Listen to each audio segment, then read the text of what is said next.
Mister ইবলিস তার জীবনে 4 বার কেঁদেছে জোরে জোরে আওয়াজ দিয়ে। তাফসীর প্রমাণ করেছে কয়বার? 4 বার কেঁদেছে জোরে জোরে আওয়াজ দিয়া। শুনবেন, এই 4 বারের 1 বার হলো মিলাদুন নবীর সাথে সম্পৃক্ত, আর 3 বার মিলাদুন নবীর সাথে সম্পৃক্ত না। 1 বার কেঁদেছে আল্লাহ যখন ফেরেশতাদের নিয়ে কনফারেন্স ডেকে বলে দিলেন, ইবলিস রে তুই যে কাজ করেছো, আদমকে সেজদা করো নাই।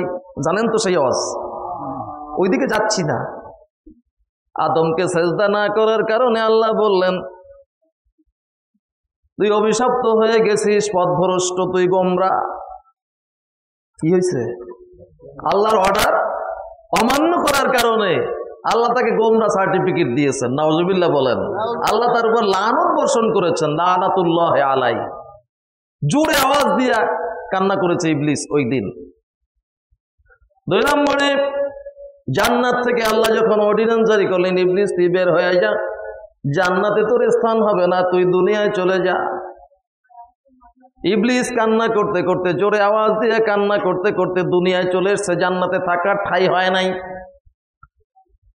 3 নম্বরে বন্ধুরা আমার, আল্লাহ নবী দুনিয়ায় যেই দিন তাশরীফ এনেছেন, রবিউল আউয়াল মাসের 12 তারিখ, 11 তারিখ দিবাগত রাত্র সুবহে সাদেকের সময় খানায়ে কাবার ভিতরে আল্লাহ নবী তাশরীফ এনেছেন। আল্লাহ নবীর আগমনের বার্তা শুনে মিস্টার ইবলিস জোরে জোরে আওয়াজ দিয়ে কান্না করেছেন। জোরে বলেন না সুবহানাল্লাহ।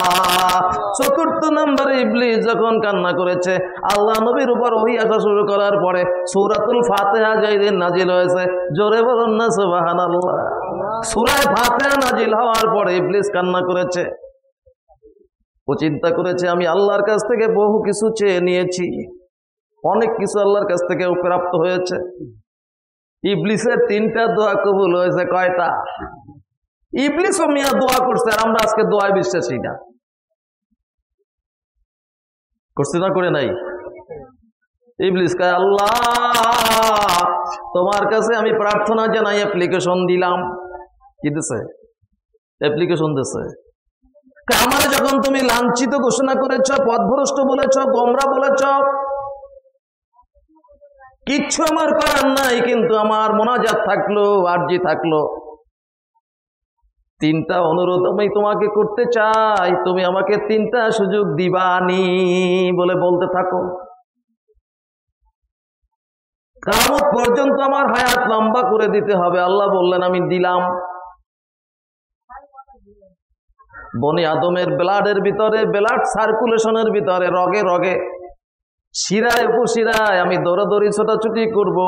আর যেই বনি আদমের কারণে আজকে আমি গোমরা হয়ে গেলাম, অভিশপ্ত হলাম, জান্নাত থেকে বের হয়ে গেলাম, ওই বনি আদমের পিছনে আমি লেগে থাকবো। কিয়ামত পর্যন্ত বনি আদমকে আমি প্ররোচনা দিতে থাকবো, রগে রগে, শিরায় উপশিরায়, ব্লাড সার্কুলেশনের ভিতরে ভিতরে আমি দৌড়াদৌড়ি করব। এই ক্ষমতাটা আমাকে দিতে হবে। জোরে কন্যা সুবহানাল্লাহ।